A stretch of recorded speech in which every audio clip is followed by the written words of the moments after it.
네, 오늘 열왕기상 9장 1절부터 3절까지 그리고 10절에서 13절까지 말씀으로 반면교사 솔로몬이라는 제목으로 하나님 말씀을 나누겠습니다.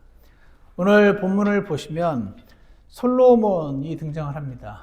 솔로몬은 성경에서 다윗의 아들로서 하나님께서 그 하나님의 성전을 이제 짓게 하셨던 그런 왕인데, 그가 구했던 것이 재물도 아니요 권력도 아니요 하나님의 백성을 잘 이끌기 위한 지혜를 구했을 때 하나님께서 모든 것을 다 주셨던 그런 놀라운 하나님의 왕으로 세운 사람이었었습니다.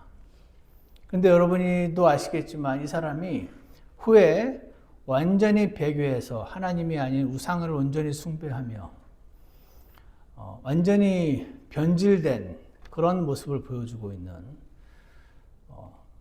그런 놀라운 모습을 또 가지고 있는 왕이기도 합니다. 오늘 본문에 보시면 두 개의 집이 등장을 하는데, 왕의 집과 주의 집. 그러니까 왕의 집은 왕궁이죠. 자신이 사는 왕궁. 그리고 주의 집. 당시에는 건물로 지은 성전, 그곳을 주의 집이라고 불렀었습니다. 그리고 그 두 개의 집을 다 완성한 솔로몬이 칭찬을 받고 있는 장면이 나오는데, 그리고 무엇보다도 솔로몬은 제사장이 아님에도 불구하고, 대언자가 아님에도 불구하고 하나님이 친히 그에게 직접 나타나셔서 하나님과의 만남이라고 하는 특별한 특권을 누리고 있는 그런 사람임을 보여주고 계십니다. 오늘 우리는 반면교사 솔로몬이라고 제가 설교 제목을 정했는데, 반면교사는 거꾸로 된 스승이라는 뜻이 됩니다. 거꾸로 된 스승. 즉, 누군가의 잘못이나 실패, 부정적인 예를 보면서 나는 저렇게 하지는 말아야겠구나 하고 배우는 것을 가리켜서, 그런 대상을 가리켜서 반면교사라고 부릅니다. 오늘 이 반면교사 솔로몬을 통해서 우리에게 하나님께서 알려주시고자 하는 것들을 잘 배워보기를 원합니다.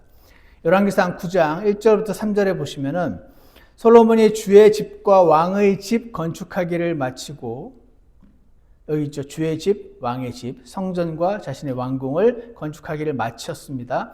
자기가 기쁘게 행하고자 하던 것, 즉 솔로몬의 모든 소원을 끝마친 때에 주께서 전에 기브온에서 그에게 나타나신 것 같이, 앞에 보시면은 기브온이라는 곳에서 하나님이 나타나셔서 솔로몬을 직접 만나셨던 장면이 나옵니다. 꼭 그때처럼 기브온에서 그에게 나타나신 것 같이 두 번째 솔로몬에게 나타나 주께서 그에게 이르시되 내가 내 앞에서 드린 내 기도와 간구를 내가 들었고, 이 기도와 간구 내용은 지금 이 9장 바로 앞에 있는 8장에 자세히 나와 있습니다.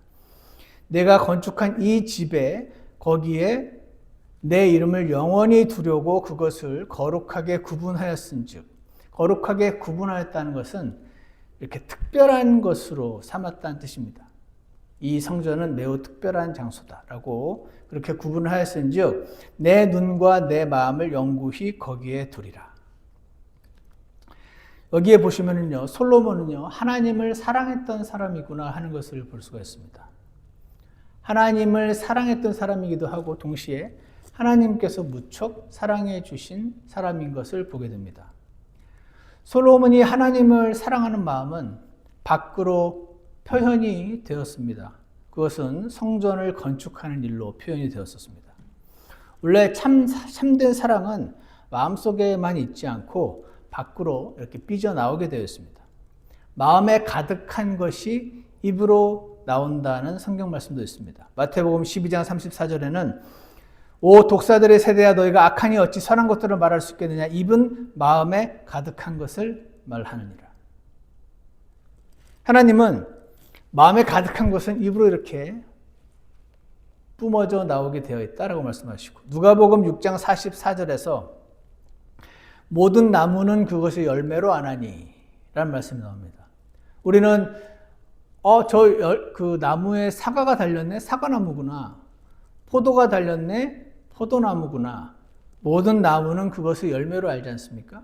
그래서 많은 분들은 그러니까 행동이 중요해 라고 이 열매라는 것을 행동으로 생각을 하시는 경향이 있습니다. 행동인 경우도 있지만요. 이 누가복음 6장을 보면 그 열매로 안다고 할 때 그 열매는 말이라는 사실을 알 수가 있습니다. 왜냐하면 사람들이 가시나무에서 무화과를 또는 가시떨기 나무에서 포도를 거두지 못하느니라. 여기까지 우리가 다 알고 있습니다. 가시나무인데 어떻게 무화과 열매가 열리겠습니까?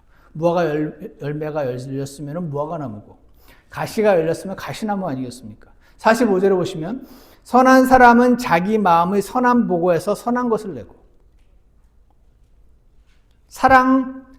악한 사람은 자기 마음의 악한 보고에서 악한 것을 내나니 그의 입은 마음에 가득한 것을 말하느니라. 그래서 마음에 가득한 것이 입으로 이렇게 열매로 나온다라는 말씀이 나옵니다. 이렇게 솔로몬의 하나님을 향한 사랑은 행동으로도 뿜어져 나왔고 입으로도 뿜어져 나왔을 것입니다.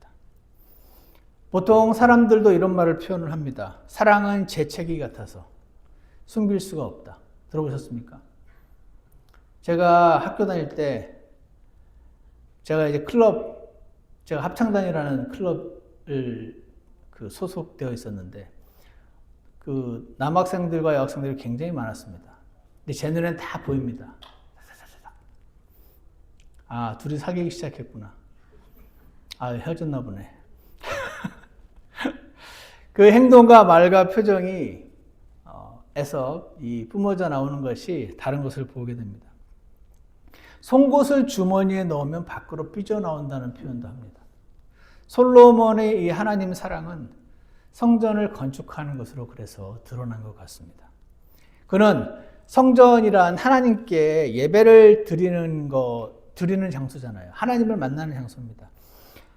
성전에서 하나님께 예배를 드리는 것을 중요시하게 여긴 것입니다. 그는 하나님을 사랑했던 것이죠. 그래서 성전에서 하나님과 만나는 것을 매우 중히 여겼으므로 그는 성전을 건축을 하고 싶었습니다. 하나님께서 쉬실 만한 아름다운 집을 지어드리고 싶었습니다. 그래서 약 20년에 걸쳐서 자신이 살 왕궁도 짓고 그리고 하나님의 성전도 건축했다. 그리고 하나님께서 이런 솔로몬을 기뻐하셨다라는 말씀이 지금 나오고 있습니다. 그런데 우리 아까 읽었던 10절을 한번 보십시오. 10절을 보시면은요. 이제 조금 변해버린 솔로몬을 보게 됩니다. 10절에 보시면 20년이 끝난 뒤에 이 20년 동안요. 여러분 20년이 짧은 기간입니까? 긴 기간입니까? 성경에 20년 아니면 되게 짧아 보이지만 성경에 500년도 짧아 보이죠. 하지만 우리 사람의 개인적인 인생을 보고 하면 20년이라는 기간은 상당히 긴 기간이잖아요. 이 20년 동안에 솔로몬이 왕궁도 짓고 성전도 건축을 했던 거죠. 근데 20년이 끝난 뒤에 솔로몬이 두 집, 곧 주의 집, 성전과 왕의 집, 왕궁을 건축을 했습니다. 그런데 11절에 보면 무슨 일이 있었는지 조금 이상한 모습이 보이는데 이제 두로 왕 히람이 솔로몬의 모든 소원대로 그에게 백향목과 전나무와 금을 제공하였으므로 솔로몬 왕이 갈릴리 땅에 있는 도시 20개를 히람에게 주니라 라는 말씀이 나와 있습니다. 20년 동안 무슨 일이 있었는지 우리는 알지 못합니다. 기록되어 있지 않아서. 그런데 솔로몬이 변했습니다. 어떻게 변했느냐? 20년의 시간이 지나면서 솔로몬의 이 하나님에 대한 태도가 뭔가 예전 같지 않게 되었음을 보여주는 장면이 바로 이 장면입니다. 왜냐하면 이제 곧 설명을 드릴 텐데요. 여기 두로 왕 히람이라는 사람이 나옵니다. 두로는 현재의 레바논에 위치한 한 도시입니다. 지금도 두로라는 이름을 쓰고 있습니다. 레바논 남부의 중요한 해안 도시인데 이 두로라는 도시를 다스리던 왕이 이 다스리던 그 페니시아 지역 전체는 당시에 숲이 지금보다 훨씬 울창했다고 합니다. 백향목 숲이라고 합니다. 그래서 당시에는 대규모의 그 백향목 벌목과 그래서 벌목한 나무를 수출이 가능했던 그런 시대라고 합니다. 근데 지금은요, 기후 변화로 인해서 그 백향목 숲이 많이 사라졌다고 합니다. 지금은 그 일부만 북부 고산지대에 남아있다고 하는데요. 다 같이 오늘 본문 9장인데 5장으로 한번 와보십시오. 열왕기상 5장 1절에 보시면 열왕기상 5장 1절에 보시면 이런 말이 나옵니다. 그들이 솔로몬에게 기름을 부어 그의 아버지 대신 왕으로 삼았다는 것을, 다윗을 이어서 솔로몬이 왕이 되었다는 것을 두로 왕 히람이 들었다. 그가 자기 신하들을 그에게 보내었으니 이는 히람이 늘 다윗을 사랑하였기 때문이라. 그러니까 히람은, 두로 왕 히람은요, 다윗의 절친? 아주 존경하고 사랑하고 친했던 사람이었던 거죠. 그러니까 그 다윗이 이제 물러나고 아들이 왕이 되었다는 말을 들었을 때 너무 기뻐했다고 합니다. 다윗을 너무나 사랑했던 히람은 이제 이 아들이 왕이 되었다는 말고 너무 기뻐서 자기 신하들을 이렇게 그에게 보내었다는 말이 나옵니다. 그러니까 다윗을 사랑했던 다윗의 친한 친구 같은 사람이 히람이죠. 솔로몬에게는 아버지의 친한 친구인 셈인 것입니다.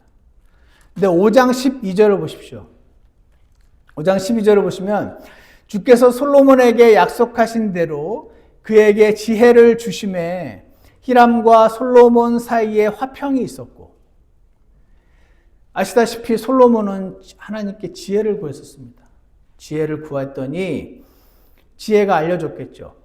이 두로왕 히람은 너희 아버지의 친구이기도 하고 그와 좋은 관계를 유지하는 것이 좋다라는 것을 지혜가 알려줬겠죠. 그래서 지혜를 주심에 히람과 솔로몬 사이에 화평이 있었고 둘 관계는 매우 화평스러웠고 그들 둘이 함께 동맹을 맺었더라. 그러니까 히람은 솔로몬의 입장에서는 아버지의 친구일 뿐 아니라 화평을 맺은 좋은 옆에 있는 동료 국가요 동맹을 맺었던 동맹국입니다. 이런 상태에 있는데 11절을 다시 한번 보십시오. 11절을 다시 보시면 이제 두로왕 히람이 솔로몬의 모든 소원대로 그에게 백향목과 전나무와 금을 제공하였다라는 말이 나옵니다. 성전의 재료인 백향목을 그리고 전나무를 제공하고 금도 제공을 했다라는 말이 나오고요. 이 열왕기상 이 부분을 자세히 보시면 두로왕 히람이 실제로 솔로몬이 성전을 건축했다는 그 타이틀은 맞지만 실제적인 모든 계획과 주관을 이 두로왕 히람이라는 사람이 했었음을 성경은 증언을 하고 있습니다. 그러니까 이 모든 것들을 실제로 작업을 한 이 두로왕에게 솔로몬이 이제 왕궁과 성전이 완성이 되었으니까 보상을 해줘야 되지 않습니까? 근데 당연히 금은 보화로 보상을 해줘야 될 것 같은데 갈릴리의 20개 도시를 주었다라고 나와 있습니다. 갈릴리의 20개, 도시 20개를 히람에게 주니라라고 되어 있는데 12절을 보시면요. 이 히람은 이 갈릴리 20개 도시를 자신이 제공한 모든 나무와 서비스와 모든 기술과 이것에 대한 대가로 받은 갈릴리 도시 20개를 받고 매우 불쾌해했음을 보여주고 있습니다. 12절 보시면 히람이 두로에서 나와 솔로몬이 자기에게 준 도시들을 보고는 그것들을 기뻐하지 아니하여. 이 기뻐하지 않았단 말은 고건법이라는 그 히브리어 성경에 사용되는 그 수사법입니다. 그러니까 기뻐하지 않았다는 말은 매우 불쾌히 여겼다는 말을 싹 돌려서 고건법으로 표현을 하고 있습니다. 솔로몬이 자기가 이 베푼 모든 것에 관한 보상으로서 이 갈릴리 도시 20개를 받았을 때 매우 불쾌했다는 뜻입니다. 말하기를 내 형제여 그대가 내게 준 이것들이 도대체 무슨 도시들이냐 하고 그것들을 가불의 땅이라 부르니 이날까지 이르니라 라고 기록이 되어 있습니다. 가불. 이 가불은 히브리어로 아무것도 아닌 쓸모없는 가치가 없는 그런 뜻입니다. 솔로몬이 보상을 해준답시고 준 이 20개의 도시들은 아마도 갈릴리 지역에 위치한 황량하고 척박한 산악지대였을 것으로 학자들이 추정을 합니다. 여기는 농사를 짓기도 부적합한 땅이고 무역을 위한 거점 도시를 만들기에도 적합하지 않은 쓸모없는 땅이었습니다. 성전을 건축하는 데 있어서 막대한 물자를 제공하고 딴 데서는 구할 수 없는 기술을 지원했던 히람은, 그리고 친구 아들이 자신에게 그에 상응하는 가치 있는 보상을 당연히 기대를 했을 텐데, 이 솔로몬이 준 땅은 이 히람의 기대에 크게 못 미쳤고, 히람은 이 실망감을 이 가불이라는 이름으로 지금 표현을 하고 있습니다. 여러분, 왜 이랬을까요? 솔로몬이 이 앞을 내용을 한번 쭉 열왕기상부터 읽어보시면은 기가 막힙니다. 이 하나님을 향한 사랑과 그 고백과 그 충성과, 지금 이 솔로몬은 그의 그 영적인 상태에 있어서 전성기라고 말할 수 있을 것 같은 시기인데, 왜 지금 솔로몬은 이렇게 했을까요? 솔로몬의 문제는 무엇이었나? 첫 번째는요, 잘은 모르겠지만 돈을 무척 사랑하게 된 것이 아닌가 생각합니다. 성전 건축비를 지불하는 게 좀 아까웠나 하는 생각이 듭니다. 솔로몬 보기에 그래서 여기 쓸모없는 땅이 있는데, 저 어차피 우리가 쓰기에도 좀 부족한 땅이니까 저거 이렇게 20개나 주는 겁니다 하고 주면은 아마도 공사 대금을 좀 아끼게 되는 것이 아닌가, 그렇게 생각하지 않았을까 생각됩니다. 그러면은 이거를 받은 히람은 불만을 표할 수 있을까요? 못합니다. 왜입니까? 난 힘이 세니까. 나는 깡패니까. 나는 세상에서 가장 강한 나라의 왕이니까. 뭔가 이렇게 겸손하고 지혜로운 하나님의 사람의 모습과는 많이 거리가 먼 그런 모습이 지금 보이기 시작하는 것을 보게 됩니다. 뭔가 변질되기 시작한 솔로몬의 모습이 여기서 나타나는 건가 하는 생각이 듭니다. 사람이 그러면 안 되는데, 이런 생각이 하나님 안 믿는 사람도 말할 수 있을 만큼의 그런 일들이 지금 자행이 된 것인데요. 다 같이 디모데전서 6장 10절을 보십시오. 디모데전서 6장 10절을 보시면 이런 말씀이 나와 있는데 잠깐 한번 읽어보겠습니다. 디모데전서 6장 10절을 보시면 이런 말이 있습니다. 돈을 사랑함이 모든 악의 뿌리이니 어떤 자들이 돈을 탐내다가 믿음에서 떠나 잘못하고 많은 고통으로 자기를 찔러 꿰뚫었도다. 돈이 모든 악의 뿌리라고 되어 있지 않고, 돈을 지나치게 사랑함이 모든 악의 뿌리다 라는 말씀이 나와 있습니다. 솔로몬의 변질의 시작은 돈을 무척 사랑하게 된 것 같다라는 인상을 주는 장면이 방금 이 장면인 것입니다. 그런데 여기까지는요, 세상 사람도 에이 저렇게 하면 안 되지, 저렇게 많은 노력을 기울였는데 대가를 저렇게 주면 안 되지, 사람이 그러면 안 되지, 이거는요 하나님 안 믿어도 알 수 있는 그런 판단입니다.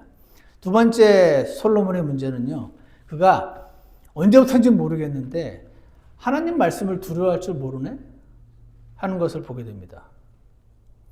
솔로몬의 이 결정, 이 두로왕 히람이 막대한 지원을 해서 성전을 건축했는데, 그래서 하나님께 칭찬도 받고 다 했는데, 그 대가로 갈릴리에 20개 도시를 준 것은 경제적으로 솔로몬에게 이익이 되는 결정이었을지도 모릅니다. 그리고 세상 사람이 비난할 만한 도덕적으로도 잘못된 결정이었을 수도 있습니다. 근데 더 결정적인 문제가 있습니다. 그것은요, 이게 하나님 말씀을 정면으로 무시하는 행동이었다는 것이 제일 큰 문제입니다. 왜 그럴까요? 왜 갈릴리 땅 20개, 도시 20개를 히람 왕에게 대가로 준 것이 왜 하나님 말씀을 무시하는 거죠? 그렇습니다.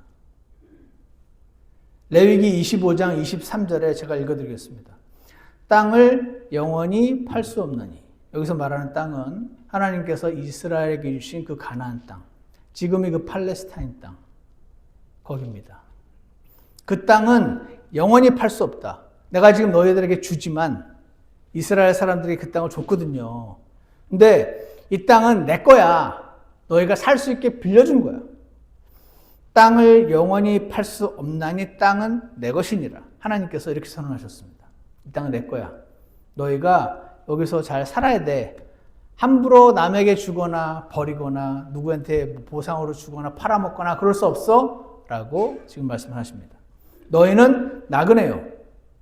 이스라엘에게 하나님께서 팔레스타인 땅을 주시면서 너희 이거 살게 잠깐 빌려주시는 거야. 빌려주는 거야. 너희는 그냥 나그네야. 나와 함께 잠깐 머무는 자니라. 이렇게 말씀을 하셨습니다. 이 레위기 25장에 희년이라는 단어가 나옵니다. 여러분 희년이라고 들어보셨죠? 희년. 희년이 뭐 하는 날이죠? 영어로 주빌리. 딱 언뜻 들으면 기쁠 희자. 막 기뻐하는 해인가 보다. 그렇게 우리가 생각하기 쉽죠. 이 희년이 뭐라고 되어 있냐면 하나님께서 이스라엘에게 땅을 주신 다음에 너희 모든 소유의 땅에서 너희는 땅을 무르는 것을 허락할지니라는 말이 나옵니다. 땅을 무르는 게 뭐냐면요. 땅을 되찾는 걸 말합니다. 예를 들어서 저기 우리 이상원 형제님이 있고 그 앞에 정집사님 계시는데 이상원 형제님이 가난해졌어요. 근데 땅을 이제 하나님께 받았단 말이에요. 땅을 팔 수 있죠. 팔 수 있지만 그거는 아무리 팔았어도 시간이 지나면 희년이 되면 50년째가 되는 희년이 되면은 정집사님은 내가 정당하게 돈을 주고 산 땅이지만 땅을 도로 돌려줘야 돼요. 왜? 원래 땅은 하나님 거니까. 마음대로 사고 팔고 영원히 사고 팔 수 있는 게 아니기 때문에 그래서 그 땅을 무르는 것, 즉 되찾는 거, 되사는 것을 허락할지니라. 당신이 돈이 없어서 나한테 팔았잖아. 이 땅은 내 땅이야 하면서 땅을 막 컬렉트하게 하지 마라. 무조건 돌려줘라. 그 돌려주는 해가 50년마다 한 번씩 돌아오는 희년인 것입니다.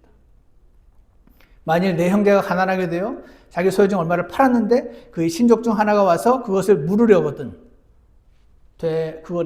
도로 사야겠습니다. 주십시오라고 하면은 그는 자기 형제가 판 것을 물을 것이요. 반드시 팔아야 된다. 만일 그 사람이 그것을 물을 사람이 없고 그 사람 자신이 그것을 물을 힘이 없거든 그는 그것을 판 횟수를 세어서 자기가 그것을 판 사람에게 그 남은 값을 돌려주고 자기는 자기 소유로 돌아갈 것이니라. 그러나 그가 그것을 자기에게로 되돌릴 능력이 없으면 그의 판 것이 희년이 이를 때까지 그것을 산 자의 손에 있다가 희년에 돌아가리니 돌려주리니 그가 자기 소유로 돌아갈 것이니라. 이 말씀은 희년이라는 제도, 이것은요, 우리 크리스찬들에게 주신 제도가 아닙니다. 이스라엘, 가나안 땅에 들어갔던 그 이스라엘에게 주셨던 제도입니다. 그래서 그들은요, 가난해질 경우에 자기가 받은 땅을 잠깐 팔 수는 있지만, 희년이 되면은 되찾기, land redemption. 이것이 반드시 허용되어야 한다. 왜? 이 땅은 원래 내 거니까. 지금 하나님께서 이렇게 말씀하신 겁니다. 가나안 땅에 들어가서 가나안 땅을 이스라엘에게 주셨지만 한마디로 리스를 주신 겁니다. 그래서 땅을 너희가 영원히 팔 수 없고 한 사람이 돈이 많다고 다 살 수 없는 이유는 바로 이 땅이 하나님 것이기 때문입니다. 하나님께 소유권이 있기 때문임을 보여준 것입니다. 그래서 솔로몬이 무슨 짓을 한 겁니까 지금? 이 싸구려 땅 이거 그냥 갖다 앵기고 쓱싹 해야겠네 라고 한 탐욕도 문제지만 자기가 근본적으로 팔 수 없는 걸 같은 이스라엘 민족 안에서도 다른 지파에 원래 팔면 안 되고 같은 지파 안에서도 팔았더라도 원래 50년 되면 돌려줘야 되는데 같은 지파도 아니고 다른 지파도 아니고 두로왕 히람에게 이거를 갖다 앵긴 겁니다. 그렇지 않습니까? 자기가 절대로 팔 수 없는 그 땅을 쓸모없고 가치없는 땅이라고 생각하면서 그 땅을 히람에게 공사대금으로 지불하고 싸게 잘 먹었네 라고 좋아하지 않았을까? 좋아했다는 말은 안 나와 있습니다. 저는 그런 생각이 듭니다. 여기서 떠오르는 하나님 말씀이 있습니다. 그것이 무엇이죠? 시편 39편 5절인데 보소서 주께서 내 날들을 한 뼘만큼 되게 하셨사오니. 하나님께서 우리 사람을 보고 우리 사람의 온 인생이 한 뼘만 하다. 더덥다, 짧다 이렇게 표현하십니다. 주께서 내 날들을 한 뼘만큼 되게 하셨사오니 내 시대가 내가 살아간 이 인생이 주 앞에는 없는 것 같사오며 참으로 모든 사람은 최선의 상태에서도 전적으로 헛될 뿐이니이다. 라고 시편 기자가 고백을 하고 있습니다. 우리는 그렇게 생각하지 않습니까? 야, 저렇게 지혜롭고 저렇게 하나님을 사랑하고 저렇게 놀라운 지혜의 소유자인 저 솔로몬이 어떻게 저렇게 변질됐을까? 너무 실망이야. 이렇게 우리는 생각할 수 있지만 하나님은 사람은 최선의 상태에서 헛될 뿐이다. 너희는 사람에게 소망을 두지 말라. 그러시는 것입니다. 그러니까 재물도 많아서요. 솔로몬은 갑부 아닙니까? 갑부. 재물도 많습니다. 권력도 최고 권력자입니다. 소위 세상 사람들이 말하는 돈과 권력을 다 손에 쥐었습니다. 거기에 지혜까지. 지혜도 있어서 최선의 상태에 있었던 솔로몬이 순식간에 헛된 자가 되는 것이구나 라는 것을 통해서 우리가 배워야 되는 것은 무엇입니까? 사람에게 실망하지 말자 하는 것입니다. 성경은요, 하나님 외에 그 어떤 히어로도 용납하지 않습니다. 사람은 영웅이 되지 않아요. 우리는 영웅 서사를 가지고 나도 저 사람처럼 돼야지라고 학교에서 교육을 시키지만 성경은 사람의 더럽고 추악한 모습을 가감없이 있는 그대로 드러내십니다. 왜? 사람은 최선의 상태에서도 헛되고 너희는 오직 나를 신뢰하라고 말씀하시고 누군가가 여러분을 실망시킬 때 올 것이 왔구나 라고 생각하라고 말씀하십니다. 사람은 신뢰의 대상이 아니고 사랑해줘야 될 대상이다 라고 끊임없이 말씀하시고 계신 것입니다. 여기서도 알 수 있는 또 하나는요, 사람은 아무리 최선의 상태에 있어도 저렇게 똑똑하고 저렇게 돈과 권력이 다 집중되었어도 하나님 말씀에서 떠나면 자신이 지금 무슨 짓을 하고 있는지 모르게 되는 상황에 빠지는구나 하는 것도 보게 됩니다. 지금 솔로몬은요, 자기가 제 생각이지만 싸게 잘 막았다고 생각하고 있을 것 같습니다. 자기가 지금 이 팔아서는 안 되는 하나님의 땅을 지금 자기가 마음대로 팔았다는 생각에 괴로워하고 죄책감에 못 이겨 회개하고 울고 그러고 있지 않았던 것으로 보입니다. 그러니까 어떻게 되죠? 여기서 알 수 있는 것은 우리는 말씀을 알아야겠구나 라는 생각을 하게 됩니다. 근데 보세요. 솔로몬은 본인은 몰랐다 칩시다. 본인은 왕이고 하니까 아무래도 이 정치를 하고 행정을 하다 보니 바빠서 모를 수 있잖아요. 그럼 주변에 하루 종일 구약 성경만 보고 읽고 하는 사람들도 있었을 거 아닙니까? 근데 왜 주변에 조언하는 사람이 없었죠? 왕이시여, 레위기 25장을 보십시오. 이건 있을 수 없는 일입니다. 게다가 그는 당신이 왕의 친구 아닙니까? 그가 지금까지 행한 일들을 보십시오. 당신은 이렇게 하면 안 됩니다. 이걸 넘어서 이거는 있을 수가 없습니다. 당신은 그 땅을 팔 수 없습니다. 라고 옆에서 누군가 조언해 줬으면 됐잖아요. 왕인데. 근데 조언하는 자가 뭐 있었다 없었다는 언급이 없으니까 잘은 모르지만 없었던 것 같아요. 왜 없었을까? 다 잘랐겠죠. 왜 잘랐을까요? 제대로 조언하면 기분 나쁘니까. 나는 왕인데 내 마음대로 하고 싶으니까. 그래서 어떻게 됐습니까? 본인도 하나님 말씀을 잘 모르고 하나님 뜻을 잘 모르고 그리고 하나님의 뜻에 대한 조언을 해줄 수 있는 사람도 물리쳤고 그래서 그는 시간이 지나면서 점차 우상 숭배와 죄 가운데 돈을 사랑하며 자신을 향한 하나님의 진도를 쌓아갔구나 하는 것을 보게 됩니다. 이것은 이런 모습을 볼 때 우리는 약간 씁쓸한 마음이 들지 않을 수가 없는 게 사실입니다. 그런데 하나님께서는 참으로 사람은 거짓말쟁이나 오직 하나님만 참되시니라 라고 말씀을 로마서에서 하셨죠. 그래서 저는 반면교사 이 솔로몬을 보고 우리에게 하나님께서 오늘 주시는 말씀이 있는 것 같아요. 첫 번째는요, 우리는 하나님 말씀을 잘 탐구해야겠구나. 하나님 말씀을 읽고 묵상하고 공부를 해야겠네 라는 생각을 하게 됩니다. 요한복음 39장에는 성경 기록들을 탐구하라. Search the scriptures. 이 말씀이 나옵니다. 성경 기록들을 탐구하라. search하라. 여기서 말하는 탐구, search는요, 그냥 단순히 읽는 것을 넘어서는 거라고 합니다. 읽다가 어제같이 마할살렐 하스바스, 이게 뭐야? 저 어차피 성경은 모르는 이름 가득해. 그거 어떻게 일일이 다 알아보고 하나, 사람이. 이렇게 생각하실 수도 있지만. Search the scriptures. search하라고 하시니까 자세히 살피고 연구하고 조사해 보라고 지금 말씀하시는 겁니다. 꼼꼼히 살피고 조사해라. Search diligently. 그렇게 명령을 하시고 계십니다. 마치 광부가 막 그 곡괭이질을 하면서 혹시 금이 있나 꼼꼼히 살피듯이 철저하고 끈기 있게 탐색하는 것을 뜻하는 단어가 이 search라는 단어라고 합니다. 사랑하는 여러분 요즘 이렇게 잘하고 계시죠?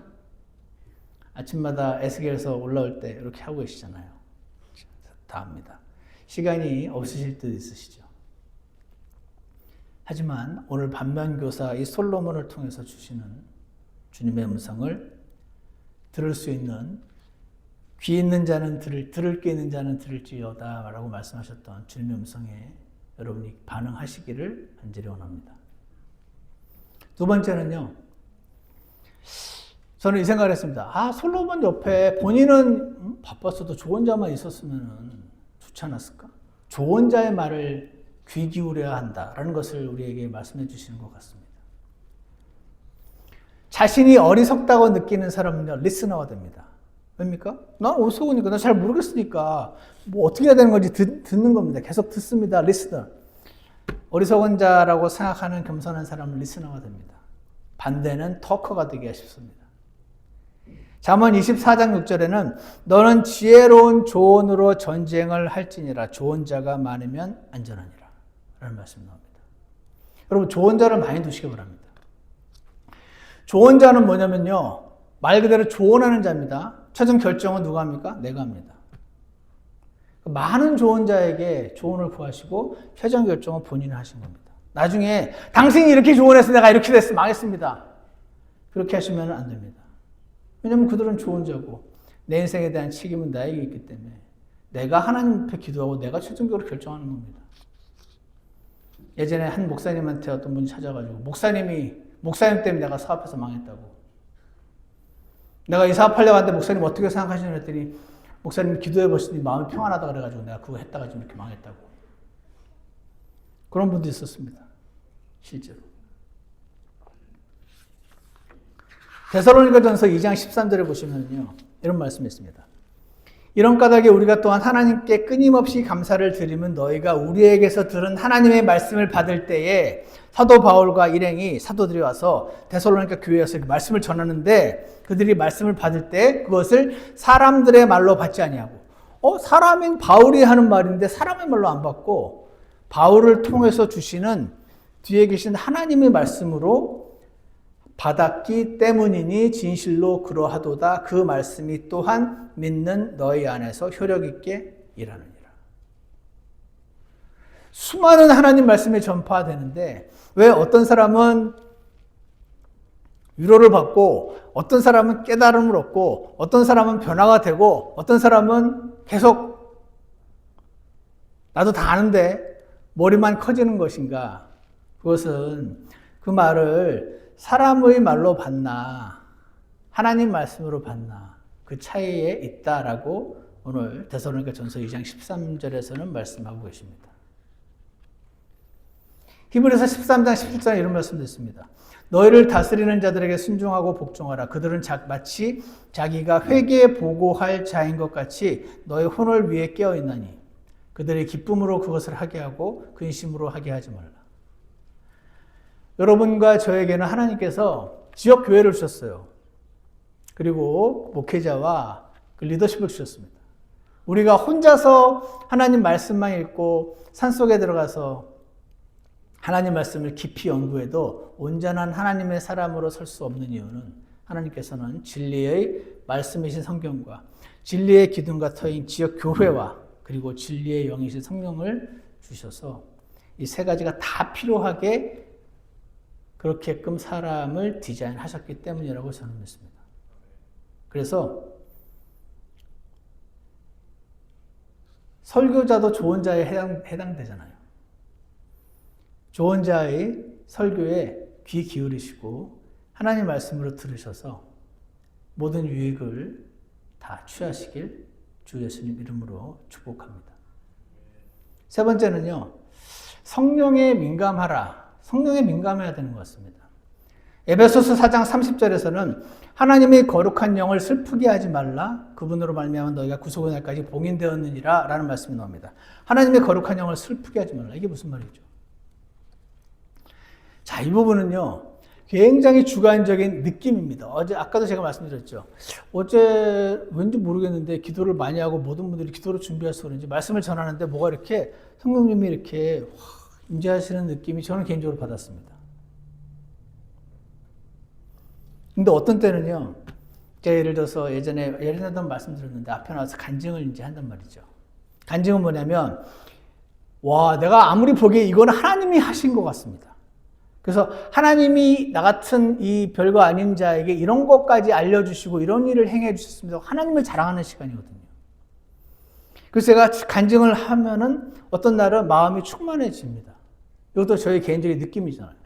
어떤 날은요, 간증을 하고 내려왔는데 막 오물을 뒤집어 쓴 느낌이 들었습니다. 그럼 뭡니까? 제가 착각하는 걸 수도 있죠. 간증 잘했는데 괜히 너무 이렇게 강박관념 그런 거에 일희일비하면 안 돼. 그냥 하는 거야, 간증은 계속 끝까지 하는 거야. 이렇게 생각할 수도 있지만, 왜 오늘은 똑같이 간증을 했는데 오늘은 막 오물을 뒤집어 쓴 느낌이지? 어제는 안 그랬는데? 이유가 뭐지? 주님, 이게 혹시 저의 그냥 완전히 근거 없는 그냥 개인적인 느낌에 불과하다면 빨리 사라지게 해주세요. 그런데 만약에 제가 성령님이 기뻐하시지 않은 어떤 말과 의도로 말을 해서 제 안에서 성령님께서 저를 지금 책망하시는 거면 알게 해주세요. 뭐가 문제인지. 이렇게 기도하시면 돼요. 그러면은 어떻게 되느냐면은 처음에는 좀 부정확할 수도 있겠죠. 잘했는데 약간 이상하게 느낄 수도 있고 사실은 자신을 드러내고 잘못된 간증이라든지 잘못된 무언가 성령님을 기쁘시게 않은 어떤 행동을 했는데 별로 나는 모르겠을 수도 있겠죠. 그런데 주님, 제가 솔로몬을 보니까 말씀도 알아야 되고 좋은데도 귀를 기울이고 그가 이렇게 했을 때 히람에게 이 쓸모없는 땅 20개를 줬을 때 한편으로는 아싸 잘 막았네, 싸게 잘 막았네 하는 생각이 드는데 한편으로는 이상한데 왜 이렇게 마음이 불편하고 이상하지? 그게 성령님이 만약에 그와 함께 하셨다면 그게 그런 느낌을 주셨을 수도 있고 그때 그가 주님 도대체 이 느낌은 뭐죠? 돈 아껴야 되잖아요. 돈 아껴서 우리나라 부강하게 만들어야죠. 내가 이 쓸모없는 땅 줘가지고 지금 돈 아껴서 이 돈을 가지고 우리나라 국민이 잘 살게 하면 좋은 거지 않습니까? 근데 이 이상하고 더러운 느낌은 뭡니까? 라고 주님하고 물었다면 알려주셨을 수도 있겠죠. 그는 성령에 민감한 사람이 되어갈 수 있겠죠. 그래서 우리는 오늘 이 반면교사 솔로몬을 통해서 하나님 말씀을 본인이 일단 알아야겠구나. Search the scriptures. 내가 밖에서 직장을 다녀하는 한 사람으로서 날마다 이렇게 할 수는 없지만 지금 제가 예를 들어 시간을 일주일에 한 번을 한 달에 한 번을 시간을 내어서 제가 궁금했던 것들 적어놓은 것들을 서치하고 찾아보는 시간을 갖게 해주십시오. 이렇게 기도하고 하시면 되겠죠. 그리고 나 대신 열심히 공부하고 알려줄 수 있는 조언자의 위치에 있는 사람의 조언을 제가 기꺼이 듣기 원합니다. 이렇게 기도하시고 귀를 여시면 좋겠죠. 그리고 왜 어떤 날은 잘한 것 같은데 이 찜찜한 느낌 무엇인가? 저는 지금 굉장히 잘하고 있는데 제가 혹시 너무 어두워져서 성령님의 이 책망하심을 내가 못 센스하고 있는 건 아닌가요? 주님 알려주십시오. 이렇게 기도하는 자를 하나님께서 매우 기뻐하시며 그의 자신의 뜻을 계시해 주시지 않겠습니까? 대부분의 크리스천들이 성령님의 뜻을 구하지 않는데 어떤 자가 주님 제가 지금 이렇게 기분이 좋은데 제가 육신이 기분 좋은 겁니까? 성령님이 기쁘신 겁니까? 제가 이렇게 막 굉장히 안 좋은 기분이 드는데 이게 지금 성령님이 저에게 책망하시는 겁니까? 저의 그냥 개인적인 기분 나쁩니까? 주님 알려주십시오. 이렇게 하면 여러분 같으면 알려주시겠습니까? 안 알려주시겠습니까? 저는 알려주실 것이라고 확신합니다. 마지막으로 여러분 조언을 구하다 보면요. 정반대의 조언자들을 만납니다. 너무 잘했어 하는 사람도 만나고 그러면 안 되지 하는 조언자들도 만납니다. 그러면 이제 사람이 어리석어서 저 사람한테 가면은 잘못했다고 말할 것 같으네. 안 가. 저 사람한테 가면은 잘했어 이래줄 것 같으네. 저 사람한테 가요. 이게 뭡니까? 이거는 조언자를 구하는 게 아니죠. 그냥 내가 이미 마음으로 정한 것을 편들어줄 편을 찾는 것이지 조언자에게 조언을 구하는 태도가 아니지 않습니까? 우리는 왜냐하면 어차피 결정은 내가 해야 되는 거니까 많은 조언자들이 조언을 구하시길 바랍니다. 그리고요, 두 가지 정반대의 조언이 나타날 때 어떻게 해야 됩니까? 어떻게 하냐면 로마서에 있는 말씀인데 너희 몸을 거룩하고 하나님께서 받으실 만한 살아있는 희생물로 드리라. 이겁니다. 여러분, 살아있는 희생물이라는 표현은 악시모론, 불가능한 표현입니다. 왜냐하면 희생물은 동물을 희생물로 드릴 때는 동물을 죽이거든요. 죽여서 피를 흘리죠. 그 다음에 번제 제단에 올려놓고 태우는 겁니다. 그러니까 희생물은 죽은 존재란 말이죠. 근데 너희 몸을 살아있는 희생물로 드리라고 그러시네. 죽은 희생물도 아니고 살아있는 뭣도 아니고 나는 살아있긴 한데 희생물로 우리 몸을 주님께 드리라고 말씀하십니다. 무슨 뜻입니까? 주님, 저는 이 문제에 관하여 제 뜻이 없습니다. 주님께서 하라고 하시면 하고 말라고 하시면 말겠습니다. 이것이 자신의 몸을 희생물로 드리는 사람의 태도인 것이죠. 그럴 때 어떻게 됩니까? 너희는 하나님의 그 선하시고 받으실 만함의 완전하신 뜻을 무엇인지 깨닫게 되고 그것을 입증하게 된다라고 로마서 12장 1절과 2절에서 말씀하십니다. 반면교사 솔로몬은 원래 하나님을 무척 사랑했던 사람입니다. 그리고 하나님께서도 그를 무척 사랑하셨습니다. 근데 20년간 무슨 일이 일어났는가 잘 모르겠습니다. 근데 뒤에 나와 있는 결과만 보면 변해버린 것 같습니다. 이 변해버린 솔로몬을 보면서 우리는 무엇을 배워야 하는 거야? 하나님 말씀을 탐구하기를 원합니다. 좋은 자의 말에 귀 기울여야겠구나 생각하시기 원하고요. 성령님께 민감하기를 원합니다. 주님께 기도하십시오. 주님, 저는 성령님께 민감하게 원합니다. 도와주십시오. 좋은 자의 말에 귀를 기울일 수 있게 마음을 열어주십시오. 결정은 제가 하지만 많은 좋은 자들의 말을 듣기를 원합니다. 도와주십시오. 이렇게 하면 솔로몬이 이 길을 안 갔을 수도 있지 않을까. 오늘 하나님께서 우리가 이 솔로몬을 통해서 이것들을 배우기를 원하신다고 확신합니다. 그 말씀을 통해서 주님 앞에 큰 배움을 깨닫고 하나님을 기쁘시게 하는 저와 여러분이 되시기를 축복합니다. 기도하겠습니다. 사랑과 은혜가 풍성하신 하나님 아버지, 오늘 하나님 말씀을 통해서 우리에게 원하시는 것들을 무엇인지 조금 살펴보았습니다. 지금 저희가 하나님 말씀과 멀어지지 않게 도와주시옵소서. 하나님 말씀을 열 때마다 깨달음이 있으면 좋겠지만 그렇지 않다 하더라도 지속하여 하나님 말씀을 대하는 자들 되도록 축복해 주시고, 그리고 그가 좋은 자가 있었다면 괜찮았을 텐데 우리도 옆에 좋은 자들을 두게 해주시고 하나님 말씀을 따르게 하여 주시옵소서. 성령님께 민감하다는 것이 어떤 것인지 완전히 객관적인 어떤 틀이 있는 것은 아니지만 그것을 원한다고 주님께 고백할 때 하나님께서 우리를 그런 삶으로 인도해 주실 줄 확신합니다. 저희가 그렇게 해서 주님을 기쁘시게 하고 주님과 동행하는 자들 되게 축복해 주시옵소서. 예수님 이름으로 기도드렸습니다. 아멘. 다 같이 오늘 찬송 502장 함께 부르겠습니다.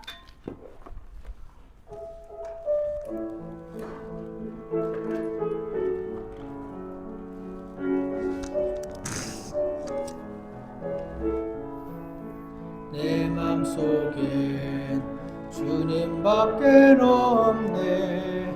생명의 참 포도나무신 그분 안에 거할 때 생명 양식 얻었네. 세상에서 목말라 갈망하는 내 영혼 마시게 하시고 참 평안을 주실 때 내 마음 만족 얻었네. 나의 주님 사랑하며 찬양을 드립니다. 생명 다해 날 살리신 주님만을 섬기리. 2절 주 없이는 살아갈 수 없네. 주님은 내 생명 되시네. 죄로 물든 내 영혼을 주 보혈로 사셨네. 내 맘속에 영원히 함께 하시는 주 예수님 나의 인도자. 주님 안에 안식하며 주 뜻만 따르리라. 선한 목자 주 예수님 사랑합니다. 날 원하신 주님 위해 모든 것을 드리. 우리 잠깐 기도하는 시간을 갖겠습니다. 오늘 하나님께서 우리에게 주신 말씀에 잘 기억하여 주님 앞에 나아가는 시간 잠시 갖기 원합니다.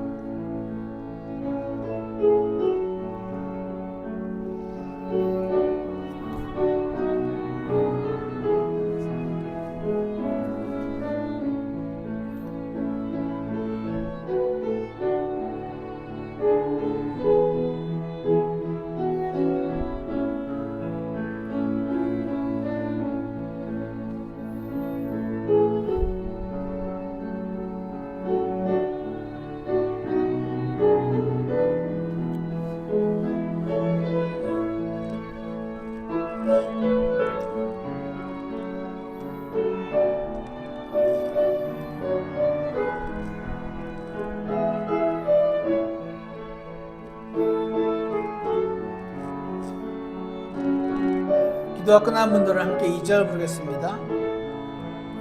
주 없이는 살아갈 수 없네. 주님은 내 생명 되시네.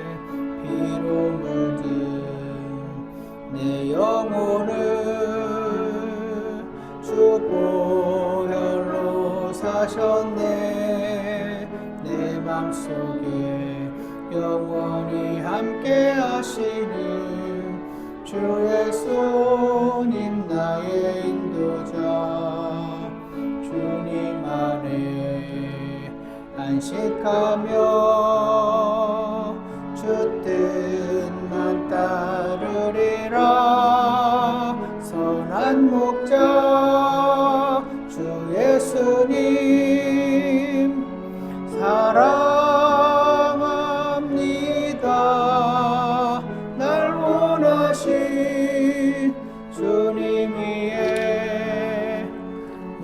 모든 것을 드리리.